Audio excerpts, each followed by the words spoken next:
우리 국민들 가운데에는 정당의 당원인 국민들도 많이 있지요. 그런데 당원으로 가입은 해놓고 당원이 무엇을 해야 하는지, 정당에서 무엇인가 해주기만을 바란다든지 이러고 있는 것이 있는데, 그런 경우가 있는데, 이제 정당에서 당원들 교육을 철저히 해야 하는 그런 때가 되었습니다. 그래서 이번에는 정당의 당원이 알아야 할 그런 내용들을 함께 학습해 보기로 하죠.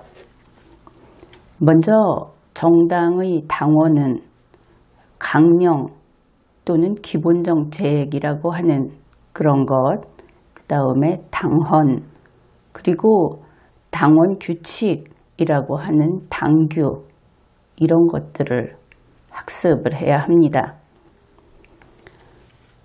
이것은 정당법 제28조 제1항에 보면 정당의 책임으로 그렇게 규정을 하고 있는데, 정당은 그 강령 또는 기본정책 그리고 당헌을 공개하여야 한다, 이렇게 규정을 합니다. 그렇게 단지 공개만 해놓는 것이 아니고 교육을 해야 하는 것이죠. 그래서 자유한국당의 당헌 2019년에 개정된, 그래서 최신이고 또 현행의 당헌을 살펴보기로 합시다. 이것은 자유한국당의 당원만이 아니라 일반 국민들도 알아두어야 할 내용이고 유익한 내용입니다. 먼저 당헌을 보게 되면 당원들과, 그리고 또 이것을 공개하기 때문에 국민들에게 다음과 같은 것을 알려줍니다. 그러니까 가장 먼저 나오는 것이 우리 정당의 이름은 이것입니다 하고 알려주는 그런 것이 나옵니다. 자유한국당 당헌 제1조에서 그 명칭을 규정하고 있는 것이 그 부분입니다. 내용은 이렇습니다. 당의 명칭은 자유한국당, 약칭 한국당이라 한다. 여러분도 이 약칭을 어떻게 불러야 될까 이렇게 생각한 적이 있죠. 그래서 마음대로 부르고 있는데 자유당이라고 부르지는 않는 것 같습니다. 그러나 그렇게 부르면 안 되겠죠. 그런데 자한당이라고 부르는 경우는 있는 것 같습니다. 그런데 이것도 역시 안 되는 겁니다. 자유한국당 당헌 제1조에서 한국당이라고 정하고 있기 때문에 한국당으로 불러야 하겠죠. 그런데 이 당헌 1조에서 그 명칭을 규정하고 있는 것은 중요한 의미가 있습니다. 이것이 정당 내에서만 의미가 있는 것이 아니고 대한민국 전체에서 이것이 특별한 효력을 지니고 있다, 그런 것을 알 수 있습니다. 왜냐하면 정당법에서 그러한 제한을 두고 있는 것이죠. 그러니까 정당법에 따라서 등록이 된 정당, 이 경우에는 자유한국당만 이 명칭을 사용할 수 있다. 당연하다고 생각을 하겠지만 그 이외에는 누구도 이 명칭을 사용할 수 없다. 바로 이 두 번째 부분에서 전국적인 효력이 있다, 그런 의미가 되는 겁니다. 그 다음에 당헌에서 자유한국당은 이렇게 구성을 합니다 하는 것을 알려줍니다. 그것이 당헌 제3조 제목이 구성 이렇게 되어 있습니다. 3조 제1항입니다. 자유한국당은 중앙당, 시, 도당으로 구성된다. 다만 각급 공직선거 시 당해 선거구에 선거사무소를 둘 수 있다. 그러니까 당헌 제3조 제1항에서 무엇을 알 수 있는가? 그것은 중앙당이 있고 그 하위에 시도당이 있다. 이것을 알 수 있습니다. 실제로 정당의 중앙당이라고 하는 것은 그 정당을 대표합니다. 중앙당과 시도당은 법적 지위가 크게 다른 것이지요. 정당법 제4조 제1항은 이렇게 규정을 합니다. 정당은 중앙당이 중앙선거관리위원회에 등록함으로써 성립한다. 정당의 성립과 불성립이 바로 이 중앙당에 달려있다. 그것을 알 수 있죠. 당헌 제3조 제2항입니다. 중앙당은 수도에, 시도당은 서울특별시, 광역시 및 도, 특별자치시, 특별자치도에 둔다. 그래서 중앙당과 시도당은 임의로 아무데나 둘 수 있는 것이 아니고 이렇게 정해놓은 대로 두는구나 하는 것을 알 수 있습니다. 그런데 여기에서 특이한 것이 대한민국의 수도는 서울입니다. 그렇죠. 그런데 중앙당은 수도에 둔다. 시도당은 서울특별시 기타 뭐뭐뭐에 둔다. 이렇게 규정을 했습니다. 바로 여기에서 수도, 대한민국의 수도인 서울하고 지방자치단체인 서울특별시가 다른 것이구나.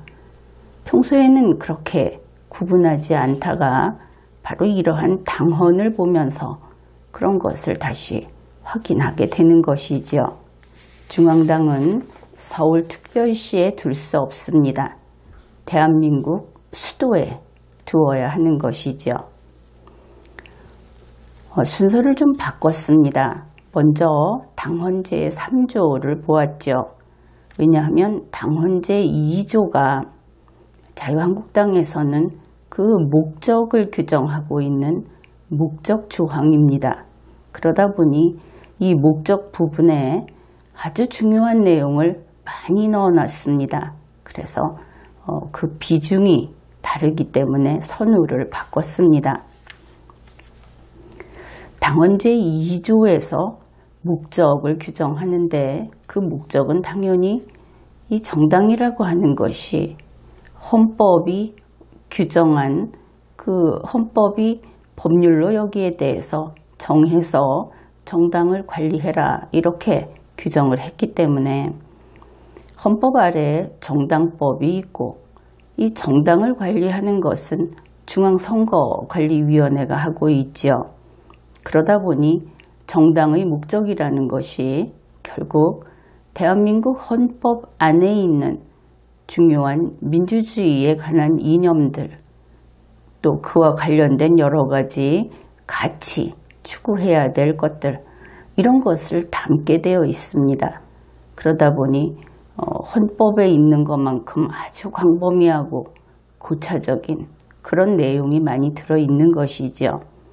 그래서 제2조가 좀 문장이 많고 단락이 상당히 A4 용지로 한 3분의 1도 더 되는 그런 분량인데 그것을 한꺼번에 설명을 하기는 어렵습니다. 그래서 앞에 있는 딱 한 줄만 설명을 하려고 합니다.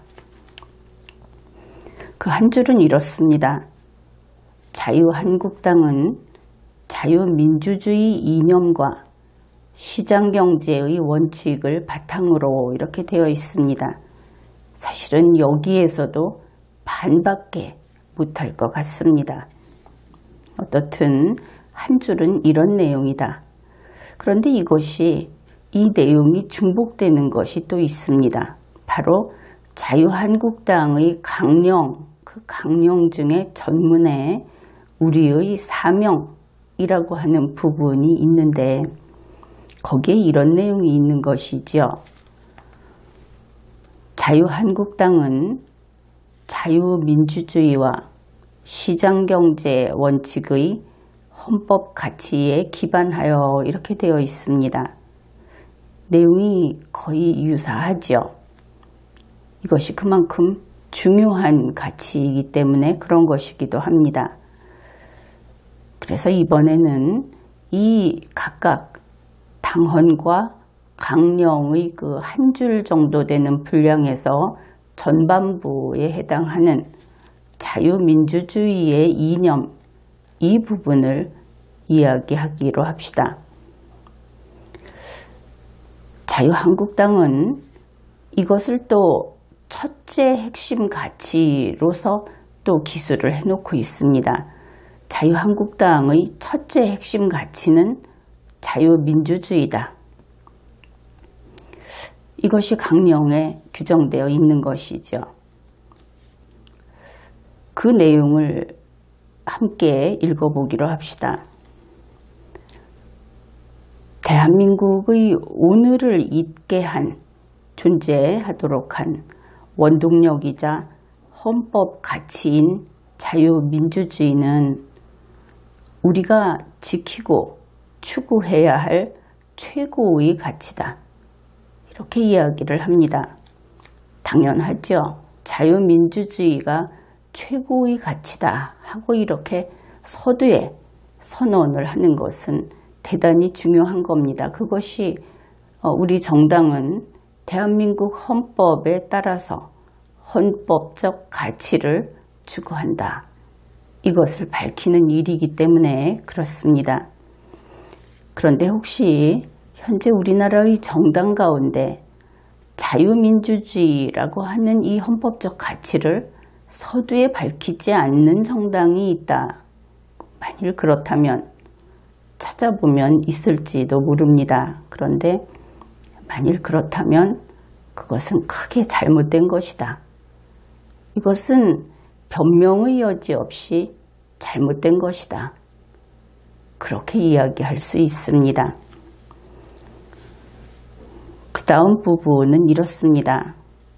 대한민국의 오늘을 잇게 한 원동력이자 헌법 가치인 자유민주주의는 대한민국의 정체성이자 모든 갈등과 분쟁을 해결하는 실천적 기준이다. 이것이 잘 이해가 되십니까? 자유민주주의라는 것이 대한민국의 정체성이다. 다시 말해서 자유 그리고 민주주의라고 하는 것은 무엇인가? 우리 5,100만 국민, 바로 여러분 한 분 한 분의 총합. 이 국민이 자유로운 것, 그리고 그 국민이 주인인 이 국가의 그 총체가 이 국가의 주권자인 이러한 것이 대한민국의 정체성이다. 그것이 아니면 대한민국은 존재할 의미가 없다. 이런 뜻인 겁니다. 그런데 이것이 너무나 추상적이죠. 무슨 이야기인가? 가령 이런 생각을 해보면 어떨까 싶습니다. 그 애국이라든지 통일이라든지 민족 정기라든지 혹은 정의 이런 것들은 다 좋은 말이지요. 평화, 이 모든 것이 좋은 말입니다. 그런데 그 좋은 말이 국민의 자유 앞에 나갈 수 없다. 그것이 대한민국이다. 이런 뜻입니다. 옳은 이야기입니다. 만일 대한민국 국민의 자유를 조금씩 깎아내서 민족 정기를 북돋을 수 있다고 한다면 대한민국 헌법은 민족 정기를 포기하고 국민의 자유를 온전케 하는 그것이 헌법의 뜻이다. 이런 것이지요. 국민의 자유라고 하는 것은 계산할 수 없는 대단히 가치가 높은 그런 것입니다.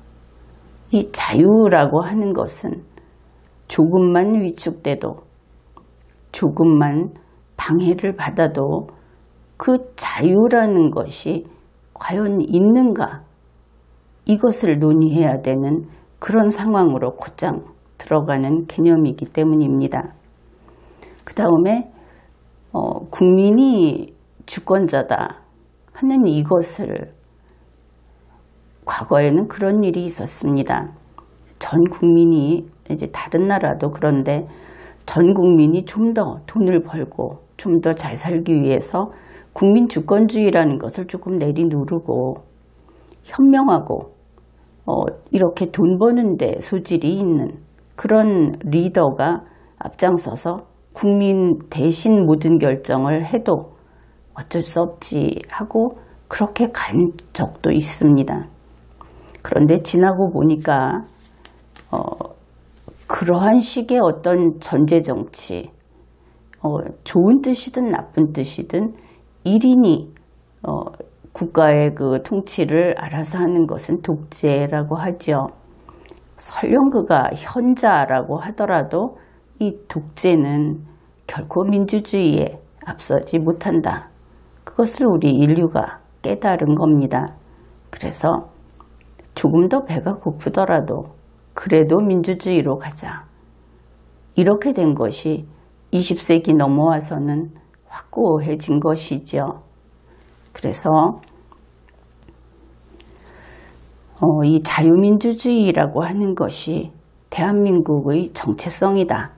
이렇게 밝힌 자유한국당의 강령은 올바른 것이다. 그렇게 보겠습니다. 여기에 또 하나, 모든 갈등과 분쟁을 해결하는 실천적 기준이다. 이것은 자유민주주의의 의미를 알게 되면 아주 쉽게 이해할 수 있는 부분이기는 합니다. 그 이야기는 이제 차차 해보기로 하죠.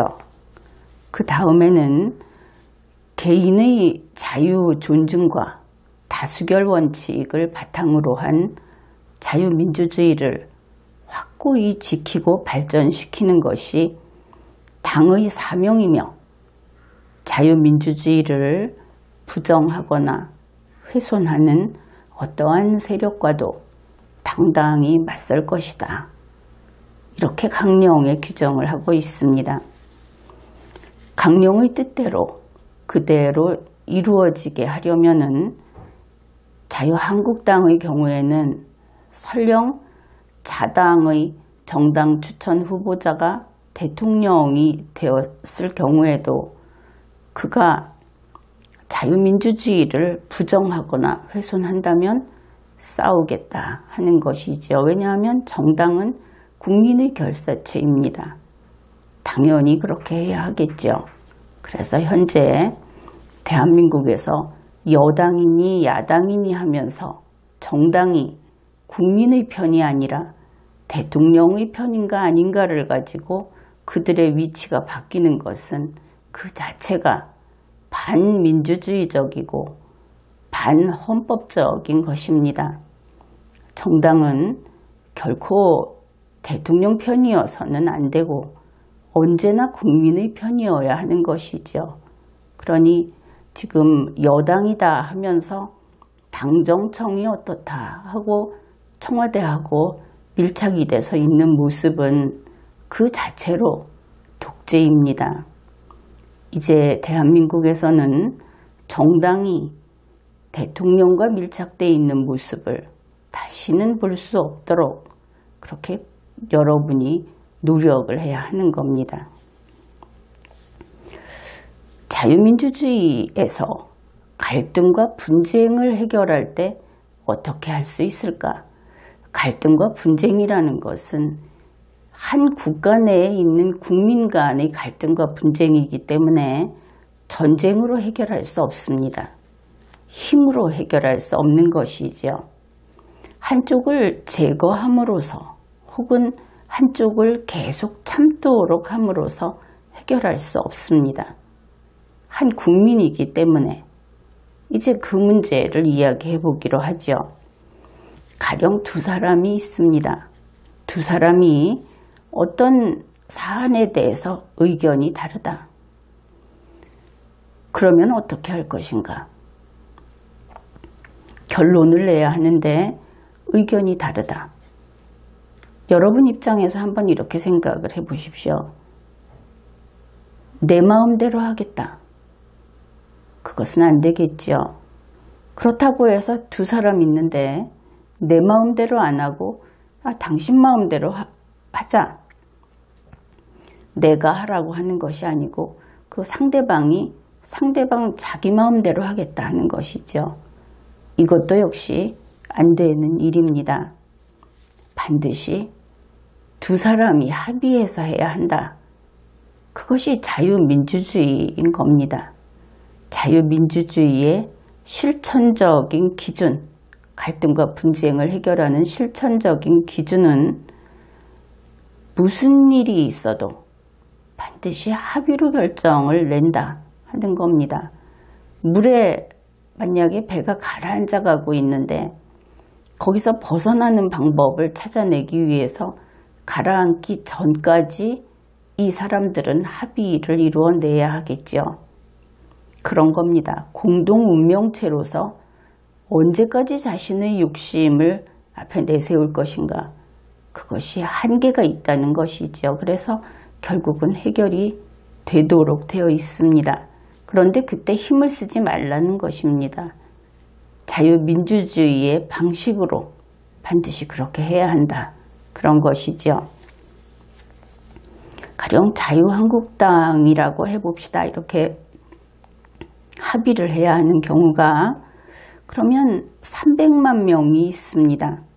그러면 당원 각자가 내 마음대로 하겠다. 그것은 불가능하겠죠. 그러면 당대표나 최고위원 마음대로 하겠다. 이것은 안 된다 하는 것이 바로 이 강령에 규정되어 있는 겁니다. 물론 그것이 헌법의 이념이기도 합니다. 어떻게 하는가? 300만 명 당원이 합의해서 단일한 컨센서스를 도출해야 한다. 이것이 이 민주주의라고 하는 이념을 채택한 국가에서는 국민들에게 주어진 과업입니다. 과제인 것이죠. 반드시 합의를 이루어내라. 적극적으로 거기에 참가를 해서 합의를 이끌어내라. 왜냐하면 그렇게 해야 모두가 배가 가라앉아가는 그 순간까지 싸우다가 물속에 가라앉는 일은 없어질 테니까.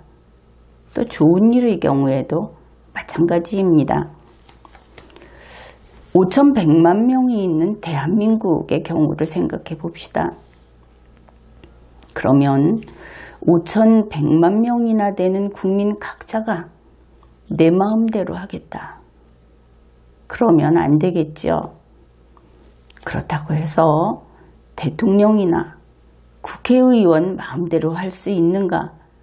그것도 안 되는 겁니다. 물론 그들은 공무원의 지위에 있기 때문에 좀 더 이 헌법에 대해서 좀 깊이 있게 이야기를 하다 보면 그러한 위치에 있지는 않습니다. 그런데 현실적으로 그들이 직접 집행을 하고 법 집행을 하는 입장에 있기 때문에 현재 그렇게 권한 남용을 종종 하죠. 안 된다. 이런 겁니다. 그러면 어떻게 하는가? 5,100만 국민이 합의해서 그래서 결정을 해야 한다. 이것은 현실적으로 어려운가 아닌가 하는 것은 이제 오늘날 21세기에는 크게 문제가 되지는 않습니다. 과거하고는 많이 달라졌죠.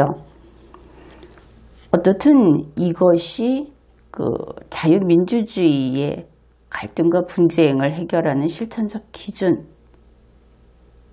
기준으로서의 자유민주주의다 하는 겁니다. 그런데 이때 두 사람이 있을 때 합의를 하는 것, 300만 명이 있을 때 합의를 하는 것, 5,100만 명이 있을 때 합의를 하는 것, 그 합의를 거짓 없이 최선을 다해서 정말 최후의 그 컨센서스를 이끌어내는 것, 그런 능력이 있을 때 이 자유민주주의가 성숙한 곳이다.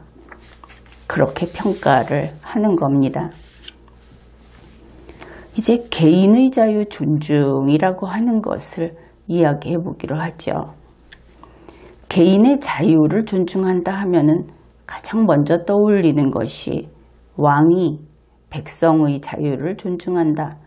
아직은 그런 것이 교과서에도 많이 나와 있고 그렇습니다.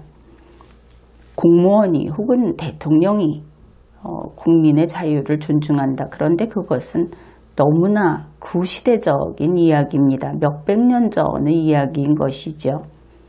이제 이 개인의 자유 존중은 그러한 특수한 공무원의 의무가 아니고 우리 5,100만 국민 모두, 여러분 각자, 우리 모두의 의무, 우리 모두의 일이 된 것입니다.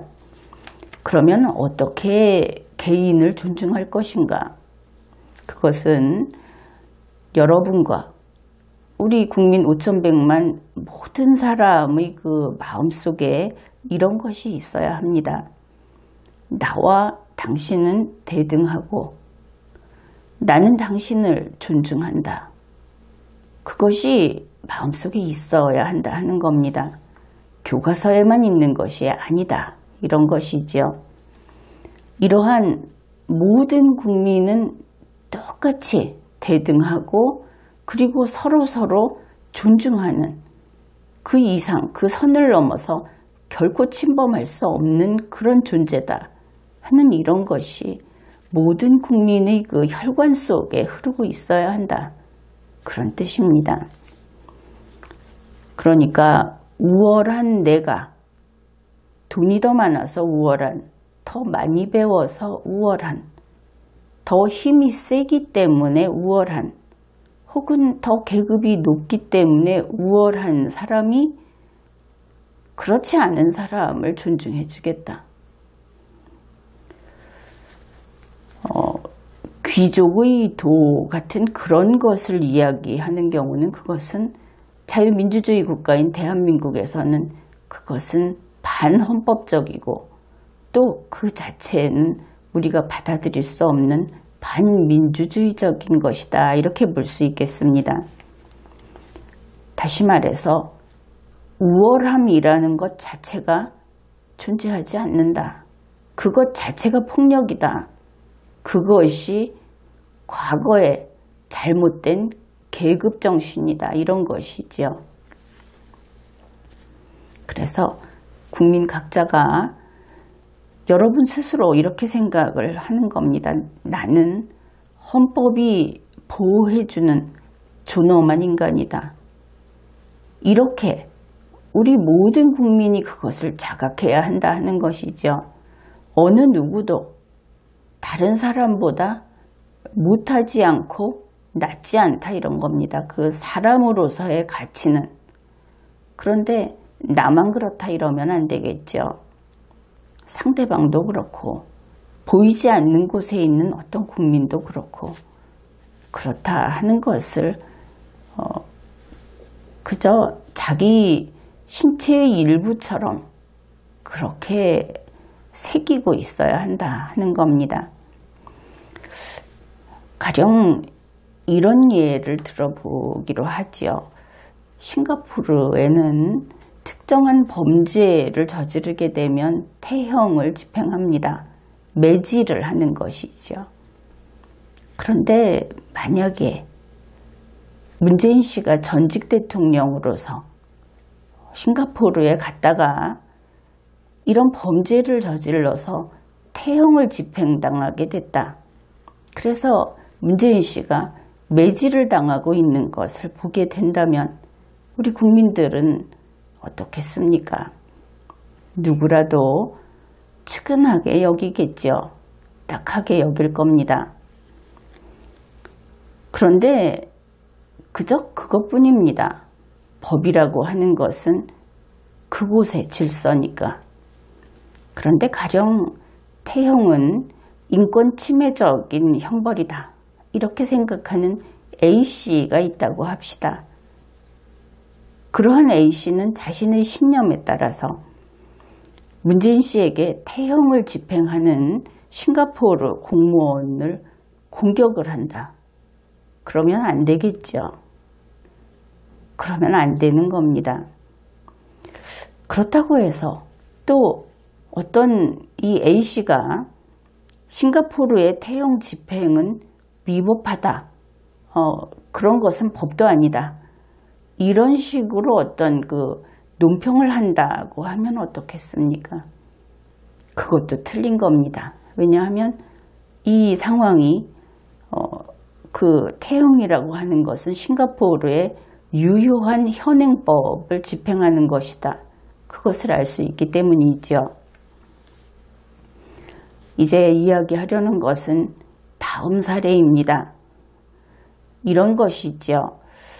문재인 씨는 대통령이었던 신분이 높은 그런 사람인데 어떻게 태형을 집행하느냐, 이렇게 항의하는 사람이 있다면 어떨까? 이것이야말로 가장 잘못된 것이다, 그런 겁니다. 왜냐하면 사람은 모두 동일하게 존엄하고 높은 사람도 없고 낮은 사람도 없기 때문에 그런 것이죠. 그런데 이렇게 문재인 씨가 전직 대통령이다 하면서 예를 들면 좀 들을만 하면서 대충 이해한다, 이런 반응을 보이던 보수 우파 대중들에게 있어서 아주 큰 약점이 있습니다. 바로 박근혜 씨 이야기가 나오면 돌변한다 하는 것이죠. 동일한 전직 대통령의 입장이죠. 박근혜 씨 이야기가 나오게 되면 심한 경우에는 그분은 귀하신 분인데 이런 식의 이야기를 한다는 겁니다. 그것을 제3자가 봤을 때는 이 나라의 국민들하고 박근혜 씨하고는 주종관계구나, 대등한 관계가 아니구나, 이런 평가를 하게 되는 그런 발언, 그런 것을 무심코 해버리는 그런 국민 대중이 있다는 것이 참 걱정스러운 부분입니다. 이와 관련해서 박근혜 씨가 귀하신 분이다, 이렇게 이야기를 한다면, 그런 그 사고방식을 지닌 사람이라면 김정숙 여사도 귀하신 분으로 감히 그에 대해서 험한 소리를 한다든지 그를 특별한 대우를 해야 한다고 본다든지 이렇게 해야 옳겠죠. 문재인 씨의 딸을 공주라고 떠받드는 것, 그것도 가능해 보입니다. 그래야 일관성이 있는 것 아니겠습니까? 그런데 대체로 보수 우파 대중은 일관성을 보이지는 않는 것 같습니다. 일관성을 보인다고 해봤자 어차피 민주주의를 모른다 하는 면에서는 달라질 것은 없습니다. 틀린 겁니다. 박근혜 씨 이야기를 하니까 또 이런 이야기를 좀 해두기로 하죠. 나는 박근혜 씨를 불구속 재판하는 것이 옳다고 봅니다. 또 이 이야기를 하면서 생각나는 것이 박근혜 씨가 뭐냐, 박근혜 대통령이지 뭐 이런 이야기를 하는데, 사실 전직 대통령이라는 이름을 붙임으로써 5,100만 국민 중에 특별한 인간으로 대우하는 것은 헌법에 위반됩니다. 전직 무엇이라는 것을 평생 달고 일반 국민과 구별되게 살아간다 하는 것이 이미 계급의식인 것이죠. 그 사람 개인을 대우하는 것이 아까운 것이 아니고 그 사람을 제외한 5,100만이 넘는 국민이 2등 국민이 된다는 것이, 그것이 우리 국가로서는 더 큰 비교할 수 없는 손실이기 때문에 이것만큼은 고쳐야 하겠다. 그렇게 누누이 이야기를 하는 겁니다. 그래서 우리 대한민국 국민 어느 한 명, 어디에서 무엇을 하는지 그를 아는 사람이 불과 10여 명에 불과한 그런 국민 한 명하고 전직 대통령 혹은 현직 대통령, 그런 국민 한 명하고 완전히 동일하게, 완전히 대등하게 존엄하고 똑같은 존재다. 여러분은 노력을 해서라도 이러한 인식을 자기 것으로 만들도록 해야 합니다. 그때 민주주의가 정말 실현이 되는 것이기 때문에 그렇습니다. 어떻든 나는 박근혜 씨를 불구속 재판하는 것이 옳다고 봅니다. 동일하게 나는 이명박 씨를 불구속 재판하는 것이 옳다고 봅니다. 그리고 보수 우파인 국민들은 대체로 그 인성이 다 이런 생각을 하고 있을 것이다. 그렇게 여겨집니다. 그런데 요즘에 보면 박근혜 씨를 석방해서 불구속 재판을 해야 한다고 주장하면서 이명박 씨의 그 보석, 그 불완전한 보석, 이 불구속 재판에 반대하면서 악담을 퍼붓는 사람들이 있는 것을 알게 되었습니다.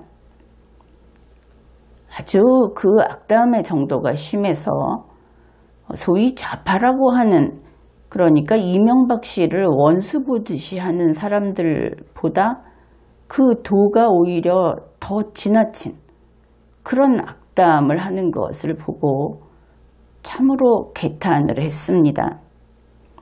그런 사람들은 보수 우파의 DNA를 가지고 있지 못하다.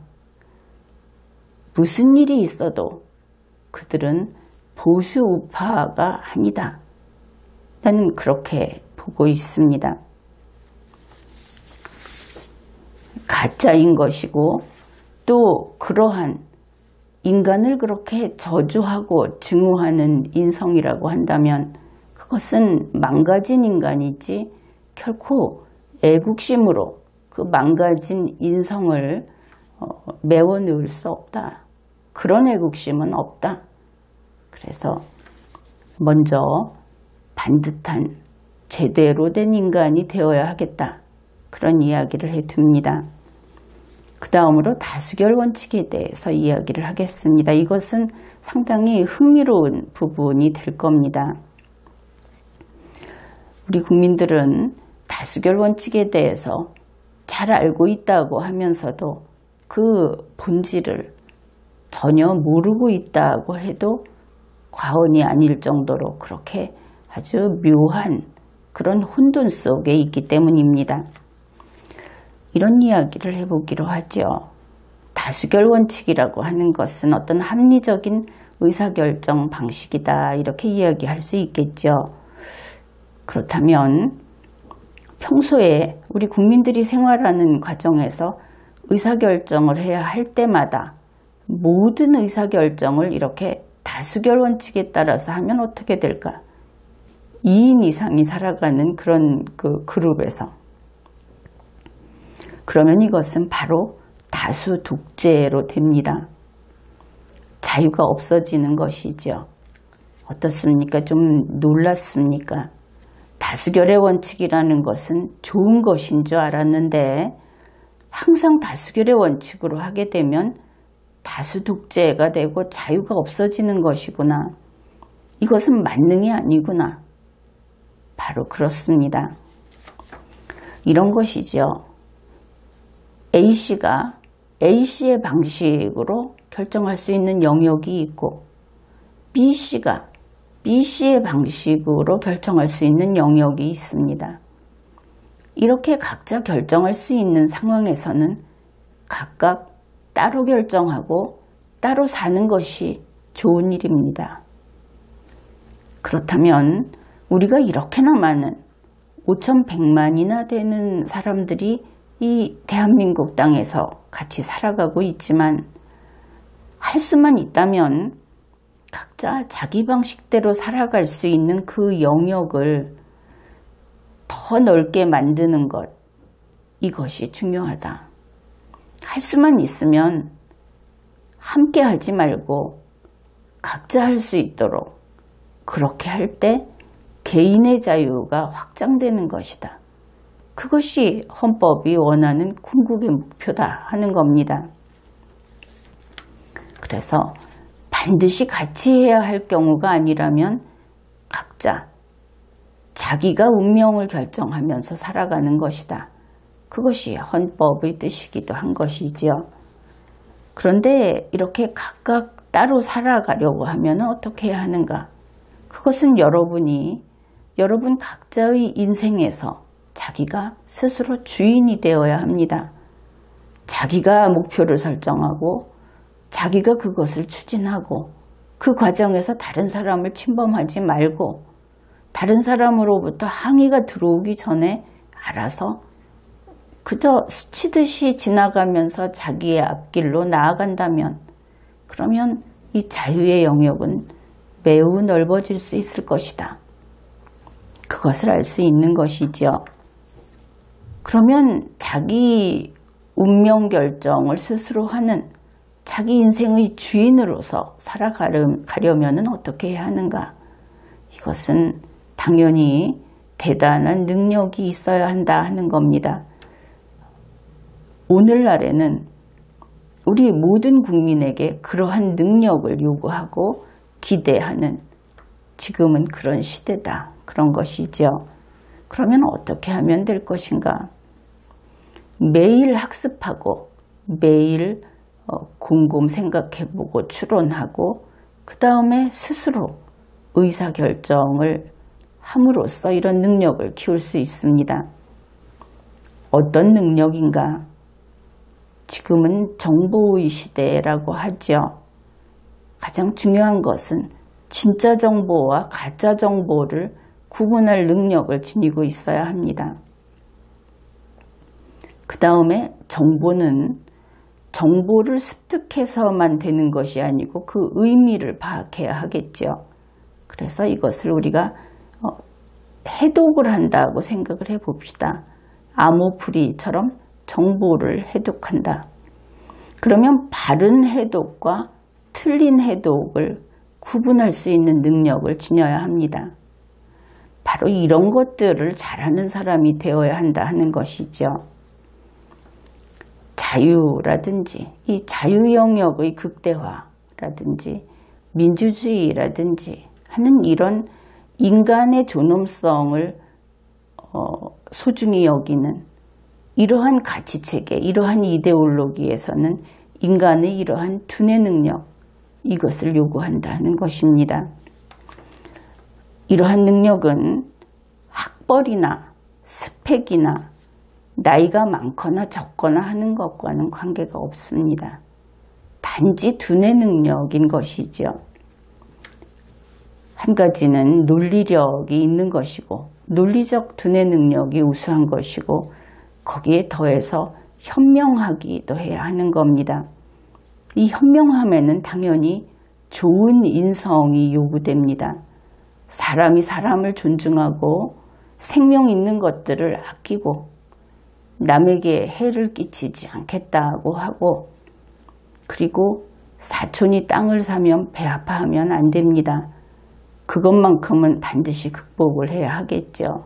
이러한 좋은 인성, 그것이 쌓여갈 때 사람은 현명해지는 것이고 그렇게 함으로써 자기 운명의 주인공이 되는 것이고 이러한 국민들이 많아질수록 민주주의 국가가 되는 겁니다. 독재자가 사라지는 것이고 자유가 극대화되는 겁니다. 그러면은 다수결의 원칙이 나쁜 것처럼 되고 말았죠. 그런데 나쁜 것은 아닙니다. 필요한 것이죠. 어떨 때 필요한가? 5,100만이나 되는 사람들이 같이 살아간다 하는 것은 여간 힘든 일이 아닙니다. 서로 조금만 그 자신의 그 영역을 넓히고자 하면, 조금만 자신의 욕심을 좀 부리고자 하면 반드시 충돌이 일어나고야 마는 그런 환경이다 하는 것이죠. 그래서 이 5,100만이 어느 한 명도 배제되지 않고 다 살아갈 수 있도록 이런 겁니다. 큰 운동장에서 5,100만 명이 달리는데 배제되는 사람이 한 명도 없이, 그리고 멈추는 사람이 한 명도 없이 다 자기가 원하는 방향으로 능력껏 달려가게 만드는 것, 그것이 바로 법질서입니다. 이 질서가 국민의 자유를 계속되도록 해주는 것이죠. 바로 그러한 충돌한다든지 일부가 낙오된다든지 또 피해를 입고 제거된다든지 하는 이런 것들을 막아주는 그 질서, 그것을 유지하기 위할 때, 그런 결정을 할 때 다수결의 원칙은 필요한 겁니다. 이것을 어떻게 조정을 할 것인가? 거기에 특정 그룹이나 특정인들의 이익이 개입이 된다 하는 것은 최악이지요. 그것은 용납할 수 없는 겁니다. 현재 대한민국에서는 이런 일들이 적지 않게 나타나고 있는데 이것은 민주주의도 뭐도 아닙니다. 이런 일이 일어난다는 것은, 그리고 국민이 그것을 지적하고 걸러내지 못한다는 것은 민주주의 국가의 국민으로서 자격이 없는 것이죠. 그래서 이 다수결의 원칙은 5,100만이 함께 살아가기 위해서 개인의 자유를 도저히 1순위에 놓을 수 없는 이런 상황, 즉 그러한 룰, 모든 사람이 달리기 위해서 반드시 지켜야 되는 규칙, 그러한 경우라 하더라도 조건이 있습니다. 필요 최소한의 범위 내에서라는 것이 반드시 따라 붙는 것이죠. 그때 채택을 해서 이 방법으로 의사결정을 합니다. 그것이 다수결의 원칙입니다. 그래서 평소에 대통령인 공무원이 여론조사 해가지고 지지율 몇 %니까 이것이 다수의 의사니까 대통령이 하는 일에 반대하지 말라, 이런 이야기를 하는 것은 정말 말도 되지 않는 소리이지요. 전형적인 독재의 형태입니다. 그런데 이런 일이 어떤 나라에서 발생하는가? 국민이 덜 논리적인 국가에서 이런 일이 발생합니다. 국민이 그 수준이 위로 올라가야 한다 하는 것이죠. 이것은 이러한 식으로 국민을 계속 울거먹는다고 할까? 이런 정치인들이 대를 이어서 나타나는 것은 법으로 막을 수 없습니다. 왜냐하면 법을 바로 그들이, 그 60만은 정치인들이 집행을 하기 때문이죠. 그래서 국민 모두가 각성하고 학습하고 능력을 키우는 것만이 그 길입니다. 그리고 선진국들은 바로 이 과정을 거쳐서 국민들이 다 업그레이드 된 것이죠. 이렇게 자유한국당의 강령 당헌 가운데에서 자유민주주의 이념에 대해서 몇 가지 이야기를 했습니다. 지금까지 설명을 했던 이런 것을 반복해서 학습을 하는 것도 좋겠고, 그리고 리걸마인드 연구소 채널에, 유튜브 채널에 보면 이 민주주의와 관련된 혹은 헌법과 관련된 강의가 많이 있습니다. 이것을 찾아서 들으면 심화학습에 도움이 될 겁니다. 자유민주주의라고 하는 것을 어떻게 지킬 것인가? 그것이 우리 모두에게 부과된 이 시대를 담당하고 있는 우리 전체 국민의 책무다. 이렇게 이야기를 하자면 그러면 어떻게 할 것인가? 그 문제가 남죠. 자유민주주의는 리걸마인드 학습으로 그리고 이러한 논리력을 키우고 현명한 국민이 됨으로써 감정적으로 부딪히고 겉으로 볼 때 아주 과격해 보이고 분신을 하고 피를 뿌리고 그렇게 하는 것이 애국처럼 보이는 것은 21세기에 이것은 그냥 퍼포먼스입니다. 안 된 이야기지만 그래서 자유민주주의는 학습으로 그리고 국민 전체의 이러한 인식의 상향 이동으로 그것으로 지키는 것이다. 이것을 기억해 두기로 합시다. 지금까지 리걸마인드 연구소였습니다.